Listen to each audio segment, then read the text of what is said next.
Welcome to AITV News. A trade dispute worth nearly $2 trillion is racing toward a critical deadline.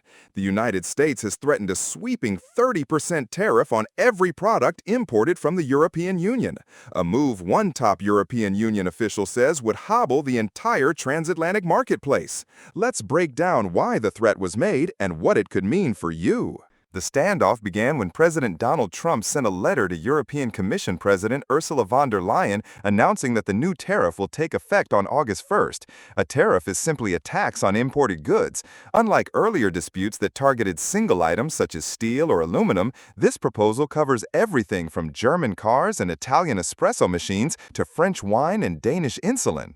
Europe's response was swift. European Union Trade Commissioner Mauro Sefcovic warned the tariff would effectively wipe out commerce, making normal business almost impossible. Von der Leyen added that essential supply chains, from auto parts to medical equipment, would be thrown into chaos, hurting workers, consumers, and patients on both sides of the Atlantic. So why risk such damage? President Trump argues that the European Union engages in unfair trade practices and that the bloc was, in his words, formed to screw the United States.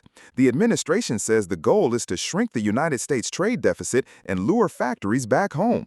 Yet, almost in the same breath, the president insists he is always open to talk, leaving negotiators and markets guessing. Officials now frame the August 1st deadline as a way to force clarity. The stakes are enormous. Last year, United States-European Union trade totaled nearly $2 trillion, accounting for roughly a third of global commerce.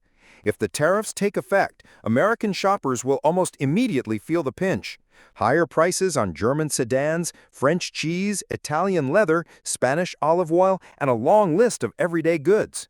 American exporters, from soy farmers to aerospace giants, fear Europe will strike back, wiping out sales and jobs at home. For now, Brussels is trying to keep negotiations alive. It has postponed its own countermeasures on billions of dollars worth of United States exports, hoping a deal can be reached. Behind the scenes, officials have drafted a far larger list of American products that could be hit with retaliatory duties if Washington follows through. With the August 1st deadline looming, the clock is ticking. Financial markets are jittery, supply chain managers are scrambling, and families on both continents are bracing for higher costs. Whether this ends in compromise or escalates into a full-blown trade war, the next few weeks will determine the future of one of the world's most important economic relationships. That's the story so far. We'll keep watching and we'll keep you informed.